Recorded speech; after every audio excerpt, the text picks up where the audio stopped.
Assalamualaikum warahmatullahi wabarakatuh. Alhamdulillahirrabbilalamin. Wabihi nasta'in wa ala umuri dunya waddin.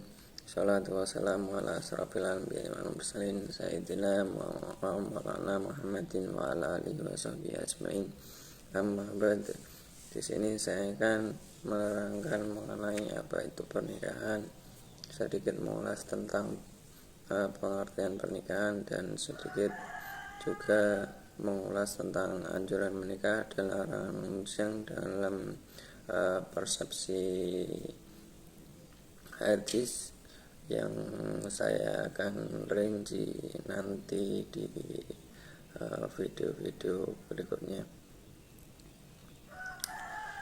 Yang pertama adalah pengertian pernikahan.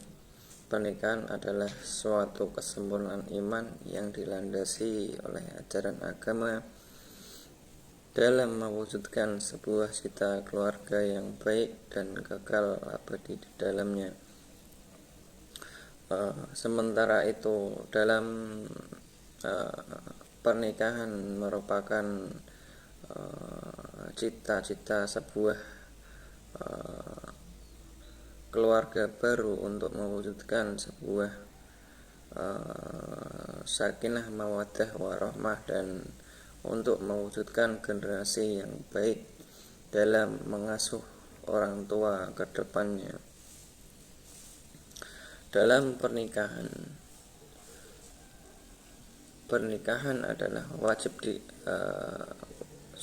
wajib dilakukan bila sudah melakukan atau sudah mempunyai syarat-syarat yang harus dipenuhi, yaitu dalam ajaran agama Islam syarat-syarat yang perlu dipenuhi, yaitu masalah dalam umur itu ditetapkan. Artian dari laki-laki adalah sudah pernah bermimpi basah, dan wanita menstruasi. Dalam artian syarat-syarat pernikahan adalah haruslah kedua syarat itu sudah tercapai. Larangan pernikahan sebaliknya belum berusia dan belum pernah melakukan dari hal-hal tersebut. Di sini saya ingin melanjutkan mengenai hadis-hadis tentang pernikahan dalam anjuran menikah dan larangan mengujang. Menurut hadis, yaitu Rasulullah Shallallahu Alaihi Wasallam bersabda, "Ya ma'syiras syabab, man istata'a minkumul ba'ah falyatazawwaj, fa innahu ahdu lil bashar wa ahsanul lil farji, wa man lam yastati fa alaihi bil sawmi fa innahu lahu wijaun." Yang artinya, wahai para pemuda, barang siapa di antara kalian berkemampuan untuk menikah, maka menikahlah, karena menikah itu lebih menundukkan pandangan dan lebih membentengi farji, kemaluan. Dan barang siapa yang tidak mampu, maka hendaklah ia saum, berpuasa, karena saum itu dapat membentengi dirinya. Hadis riwayat Bukhari, Muslim, Tirmidzi, dan lainnya. Dalam artian ini adalah merupakan sebuah aturan yang dimana seorang itu harus seorang pemuda yang sudah syarat terpenuhi harus sudah berani melakukan pernikahan, sebab di dalam hadis tersebut menjelaskan para pemuda yang mampu untuk menikah maka menikahlah, tetapi jika mereka tidak mampu maka harus berpuasa. Dan hadis yang kedua yaitu tankihul mar'atu li arba'i, lima liha wa li hasabiha walijamaliha waladiniha fadharu bidzati ad-dini taribat yadaka, yang artinya yaitu wanita dinikahi karena 4 perkaranya, yaitu karena hartanya, keturunannya, kecantikannya, dan karena agamanya, maka dapatlah wanita yang taat beragama.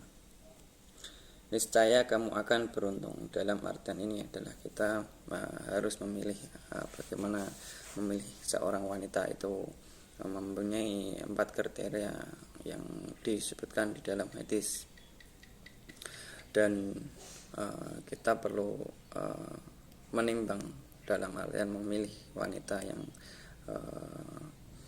mampu untuk mewujudkan sebuah cipta hubungan keluarga sakinah mawaddah dan warahmah. Dan hadis yang ketiga dari Anas ibnu Malik radhiyallahu anhu berkata, Rasulullah shallallahu alaihi wasallam memerintahkan kami berkeluarga dan sangat melarang kami memujang. Beliau bersabda, karena Rasulullah shallallahu alaihi wasallam ya'muru bil ba'ati wa yanhauna 'anil tabatuli nahyam sadidan wa yaqulu tazawwaju alwadada alwalada inni makasbir bikumul anbiya yaumal qiyamah.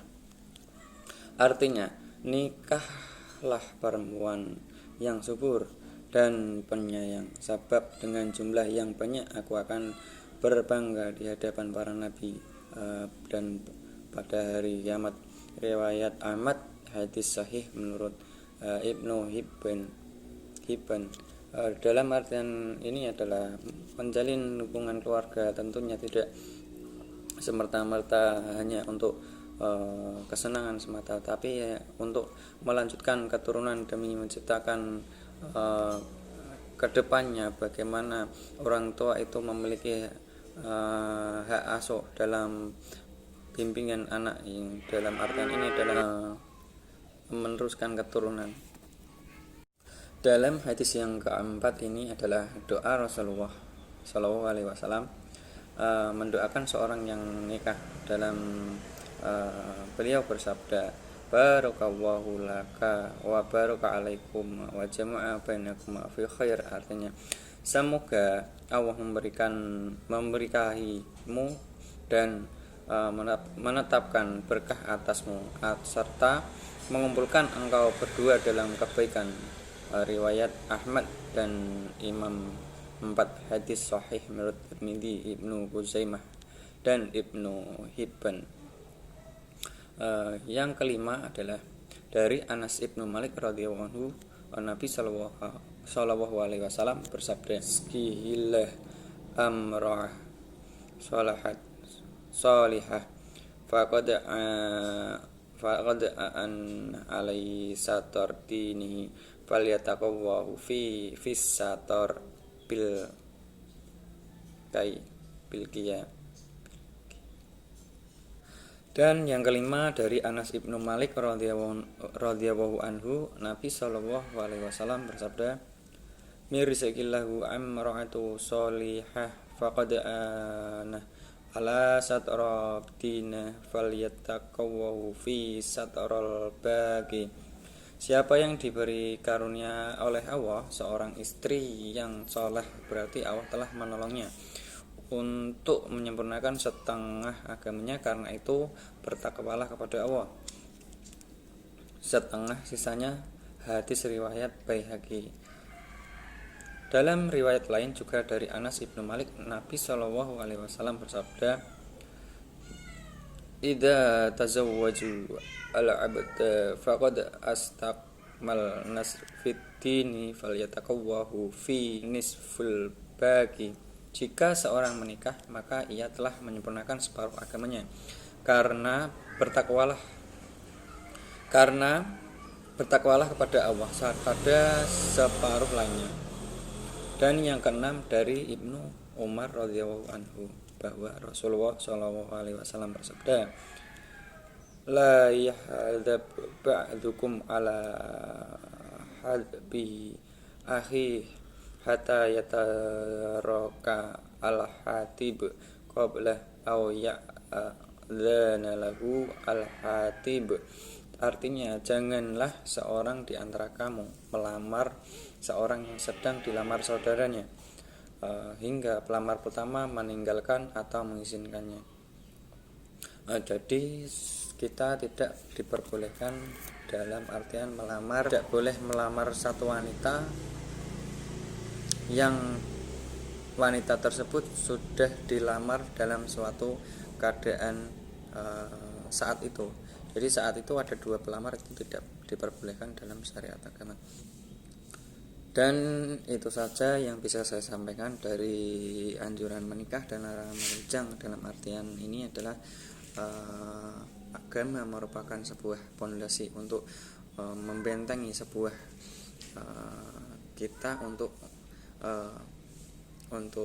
membuat hubungan keluarga itu menjadi sakinah mawaddah dan warahmah, dan pernikahan merupakan sebuah anjuran untuk kita bagi anak-anak muda yang masih membujang. Mari syarat-syarat kita harus terpenuhi supaya membuat hubungan di dalam keluarga nantinya menjadi lebih baik. Dan itu saja yang bisa saya sampaikan. Wabillahi taufiq wal hidayah. Wassalamualaikum warahmatullahi wabarakatuh.